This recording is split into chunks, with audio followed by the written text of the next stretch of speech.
Picture this. It's 9:37 p.m. A man is sitting alone in his parked car right outside his own home. The living room lights are still on. Through the window, he can see his partner moving around, folding laundry, rinsing a glass, checking her phone. His hand is on the door handle, but he doesn't open it. He leans his head back against the seat, closes his eyes, and lets out that quiet, tired sigh that never appears in any argument. His phone lights up. Group chats. A silly meme. A notification from some app. For a few seconds, he stares at the glow of the screen instead of the glow of his home. Out there in his phone, nobody is testing him. Nobody is asking, "Why didn't you?" So what does that mean? Do you even care? Out there, he's not on trial. Inside the house, his partner glances at the same clock. She wonders why he's always late coming in now. She remembers how he used to rush home, how he used to text, "On my way, can't wait to see you." Now, he moves like someone walking into a performance review he's already failed. There was a time when one goodnight message from him could make her whole day. Now, they can spend a whole day together and it feels like nothing really connected. Here's the brutal truth that many couples quietly live with. More and more men are choosing inner peace over proving their worth in love. Not because they're heartless. Not because they're naturally lazy.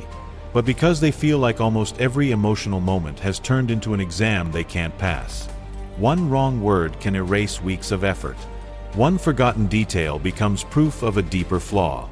After a while, silence looks safer than honesty. Comfort looks safer than effort. Distance looks safer than trying again. From the outside, that peace looks like indifference. It looks like a man who has chosen his phone, his games, his friends, or his sleep over romance and growth. From the inside, it's often something very different. A tired person thinking, "No matter what I do, it's never enough. So why keep pushing so hard, just to be told I failed again?" If we zoomed out and watched this couple over a few months, we wouldn't just see a distant man and a demanding woman. We'd see a pattern, a loop, a quiet emotional war where no one declared a fight, but both are permanently on defense.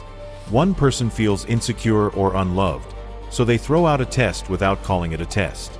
A sharp little comment, a pointed question, a complaint wrapped in a joke. "Nice that you have time for your friends." "Oh, you finally remembered I exist. I guess work is your real priority." In their mind, they're checking, "Am I still important? Are you still choosing me?" But it lands like a pop quiz with no right answer. On the other side, he doesn't hear, "I'm scared." He hears, "You're failing." Maybe his childhood was full of criticism. "Why did you only get this grade? Why can't you be more like your brother? Why did you do it wrong again?" When his partner uses the same tone, even about small things, his body reacts as if he's back at that blackboard being shamed. His instinct is not to open up and explain. His instinct is to protect himself. She senses something is wrong and tries to get a reaction by pointing out what's missing. He feels examined and judged, and moves into defense mode. Short answers, jokes to deflect, staring at a screen, retreating into hobbies. The more he withdraws into peace, the more she feels unloved and tests harder. The more she tests, the more he shuts down. Round and round they go. This isn't happening because one side is simply a bad person. A lot of it is old wiring. Many men were raised with a very narrow emotional language. Be strong, don't complain, fix things, succeed. When they failed, they were criticized, not comforted. They learned that being emotionally honest is risky, that mistakes lead to shame, and that the safest strategy is to look calm even when chaos is roaring inside. Many women, on the other hand, were raised to be emotionally alert. They learned to scan for mood changes, to notice silence, to sense when connection was slipping. Inconsistency in love was dangerous, so they learned to keep asking, keep checking, keep bringing things up. In adult relationships, when they feel distance, their system goes on high alert. They repeat questions, push for reassurance, raise the same topic again and again, not because they enjoy conflict, but because being ignored feels worse than being in a fight. Add defense mechanisms and the picture gets sharper. He uses humor as armor, turning everything into a joke so he doesn't have to show how much it stung. He acts indifferent, because if he doesn't look like he cares, maybe it won't hurt as much when he's criticized. She uses sarcasm to hide how vulnerable she feels, telling herself, if I make fun first, it will hurt less if he pulls away. She over-explains because silence feels like death, while for him silence feels like safety. Underneath, they're speaking different emotional languages. When she brings up the same issue again, her message is, this still hurts and I still care. What he hears is, you're still not good enough. Everything you did doesn't count. When he goes quiet, his message is, I'm overwhelmed and scared to say something that makes it worse. What she hears is, you don't care enough to try. You've checked out. From her side, that story of him being cold can feel very true. She sees inconsistency, broken promises, a lack of initiative in romance or emotional work, and it genuinely hurts. From his side, his story also feels true. He sees all the invisible things he does, working, paying bills, fixing problems, staying when it's hard, and feels like none of it earns him any credit. He stops handing in emotional homework because every attempt comes back covered in red ink. Slowly, the relationship turns into a courtroom with no judge but constant evidence. Who texted first? Who apologized last? Who did more this week? The emotional bank account is overdrawn, and even deposits are questioned. In that climate, peace starts to look like the only sane option. Not real peace, just low conflict.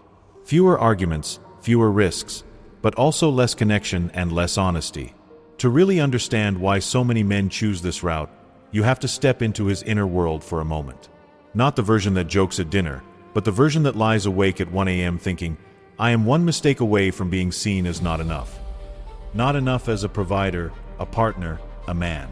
That fear rarely starts with his current partner. It's usually older. Maybe he grew up where love was quietly tied to performance. Good marks, no trouble, emotional self-control. If he cried, he was told to toughen up. If he relaxed, he was lazy. If he got angry, he was disrespectful. He learned that being loved meant staying in control and not making emotional noise.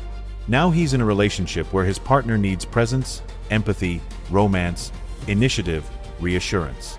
None of that is unreasonable. But inside, each of those needs can feel like another exam in a subject he was never taught properly. When he walks in after a hard day wanting a soft landing and instead hears, we need to talk about what you said on Sunday, his body feels like it's leaving one battlefield and entering another. His tone goes flat. His eyes drift away. Inside he thinks, if I defend myself, it'll explode. If I explain, I'll be misunderstood. If I push back, I'm the bad guy. If I just apologize, I feel fake. So maybe I should say as little as possible. Peace becomes attractive not as deep harmony, but as no one is angry at me right now. A very low bar, but when you're tired enough, you take what you can get. He's hungry for respect too, not in a cartoon ego way, but in a simple, human way. Do my efforts count?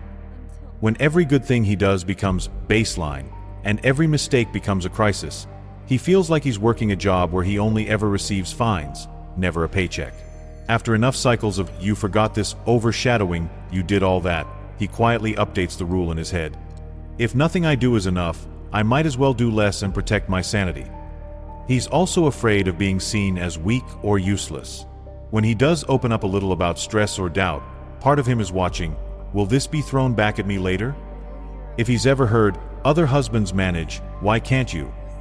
Or real men don't complain, that lodged inside him like a splinter.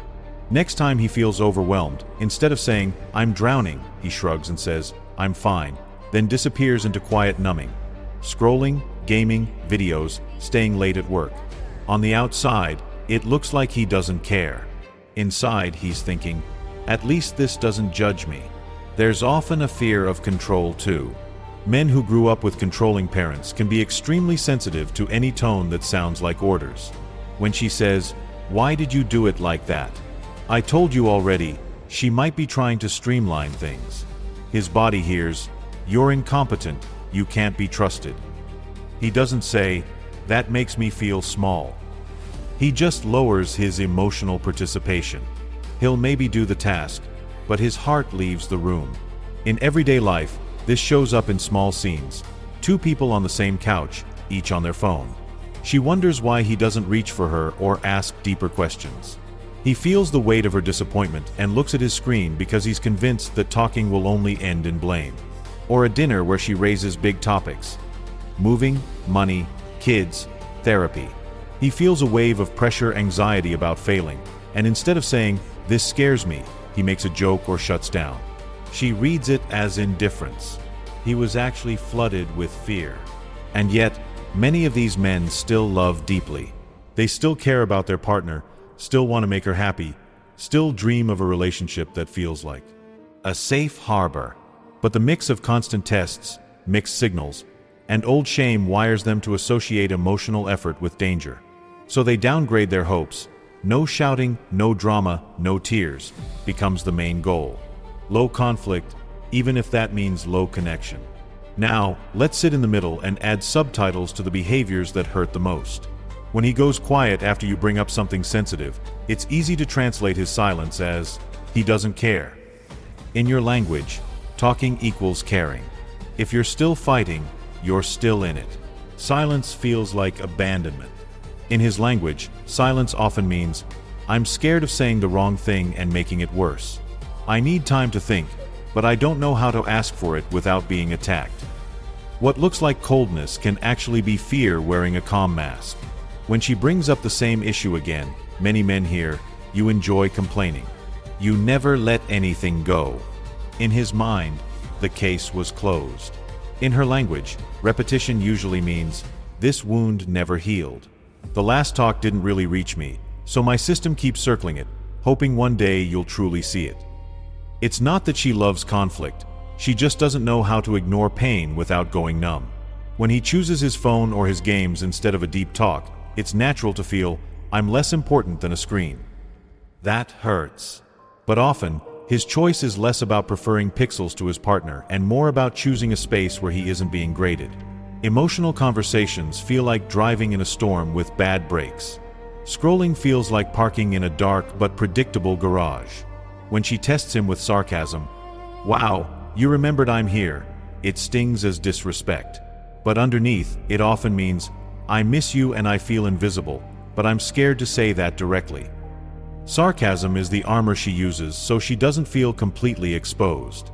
When he says, not now, I don't want to talk about this, she hears, you and your feelings don't matter. For her, if something matters, you stay and talk until you reach some resolution. For him, asking for a pause can be the best way he knows to avoid saying something he can't take back.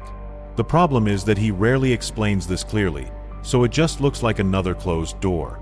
When she gets emotional, tears, a raised voice, intense words, many men see only attack. Here we go again. In her inner language, what's happening is, I've held this in too long. I don't feel safe or understood. My body is talking because my calm words didn't work. Not every tear is manipulation. Often, it's overload. Now add mixed signals. She says, I want you to open up, but when he finally admits he's scared about money or lost in his career, her own fear explodes. If he doesn't know what he's doing, are we safe? That fear can come out as criticism. Why don't you have a plan? Other men your age, he learns, when I show weakness, I'm punished, and pulls back again. He says, I just want a peaceful relationship, but then avoids hard conversations, never sets boundaries, never initiates emotional repair. She hears, I want comfort without growth. I want you to carry the emotional load so I can stay comfortable. He is chasing the absence of conflict. She is chasing the presence of connection. Same word, peace. Two different meanings. Here's where the harsh truths come in. If you keep turning your relationship into a constant exam, you will train the other person to stop showing up as a student. Many women comment on his tone, his timing, his effort, his wording, his spending, his reactions. Not because they're cruel, but because they're scared nothing will change if they stay quiet. But if nearly every interaction carries a little, why didn't you, why don't you ever? It slowly erodes his sense of being fundamentally accepted. A man who feels examined all the time does not usually become more romantic and playful. He becomes careful, minimal, and tired. On the other side, many men hide behind peace when what they're actually practicing is emotional laziness. There's a big difference between "I need a break so I don't say something harmful" and spending years in low-effort mode, avoiding any emotional depth and calling that keeping things calm. Being non-abusive is not the same as being present. Avoiding fights is not the same as building intimacy. If your version of peace is "no one's yelling and I can do what I want," you're not in a partnership, you're in quiet co-living. Then there's scorekeeping, the slow form of revenge that both sides use. You might not scream, but you keep a ledger: who apologized last, who initiated intimacy, who did more chores, who sacrificed more. Every forgotten text, every missed hug, every late arrival goes on the list. When the next conflict comes, you empty the file. You never remember that time. Scorekeeping is a way to not feel crazy, to prove you're right. But it kills generosity, turns every act of love into a risk. If I give more, I'll just fall further behind. Both sides also use love as a bargaining chip. He withdraws affection until she's less dramatic. She withholds warmth or intimacy until he proves himself. You end up with two people waiting for the other to move first. The relationship freezes. Caring more feels like losing. Underneath all of this is fear and shame. He fears giving more and being taken for granted. She fears giving more and confirming the old story that she always has to overfunction to be loved. And below even that, there's another hard truth. If you never confront your own avoidance, you will keep blaming the relationship for an emptiness that actually belongs to your unresolved self. So what now? How do you move from fake peace and constant tests to something better? One small but powerful shift is moving from exam mode to curious mode. When you feel the urge to test your partner, pause and ask, what am I actually feeling that I'm scared to say directly? Maybe it's, I miss you, I felt invisible, or I'm scared I don't matter to you. Try one simple, honest sentence instead of a trap. You don't have to deliver a perfect speech. Often, one real line changes the tone of an entire conversation. A simple daily or near-daily check-in can help too. 10 to 15 minutes, no phones, at roughly the same time. Ask each other, what's one thing on your mind today? And, is there anything you need from me this week? That's it. It might feel awkward at first, but it builds the habit of turning towards each other before resentment hardens. Men can practice asking for space without breaking connection. I care about this, but I'm getting defensive. Can we take 20 minutes and then come back? I promise I'll return. Saying you'll come back, and actually coming back, teaches her that your pause is about regulation, not abandonment. Women can shift from character attacks to behavior plus impact. Not, you don't care about me, but when you look at your phone the whole time I'm talking, I feel unimportant. Same pain, less poison. Both can use the story I'm telling myself is sentences. The story I'm telling myself is that you'd rather be anywhere else than with me. Or, the story I'm telling myself is that nothing I do ever counts. That phrase turns your reaction from a verdict into an invitation. It opens a door instead of throwing a stone. You can redesign how you enter the home too. If the first 5 minutes are always heavy, the person coming home will start to dread stepping inside. Agree on a buffer. For example, the first 10 minutes are just for landing. Greeting, a hug, a quick, "How was your day?" No heavy topics. After that, serious conversations are allowed. It sounds small, but it changes whether home feels like a safe harbor or a second battlefield. On the intimacy side, don't underestimate tiny consistent gestures. A quick touch, a genuine thank you for something small, a short message during the day that simply says, "Thinking of you." For someone who has felt constantly tested, appreciation is like water on dry soil. For someone who has felt ignored, small sparks of attention keep hope alive. Once in a while, have a no fixing, just listening talk. One person shares, the other listens and reflects back what they heard, without defending. Then swap. The goal isn't to solve anything in that moment, just to understand. It's uncomfortable for both sides at first, but it reminds you that you're not enemies. You're two humans trying not to feel alone. Sometimes, you'll need outside help, a therapist, a wise older couple, or even resources that give you shared language. That's not a sign you're hopeless. It's a sign you're tired of repeating the same fight in different costumes. Most of us walked into love with no real manual. We brought what we saw, what we feared, and what we wished for. That man in the car outside his house, delaying going in because he's bracing for another exam. He's not automatically a villain. He's a boy who learned to armor up and call it being chill. The woman pacing in the kitchen, rehearsing her lines, she's not automatically a monster. She's a girl who learned that if she doesn't fight for connection, it disappears. Patterns are strong, but they're not sacred. You can outgrow fake peace. You can retire from constant testing.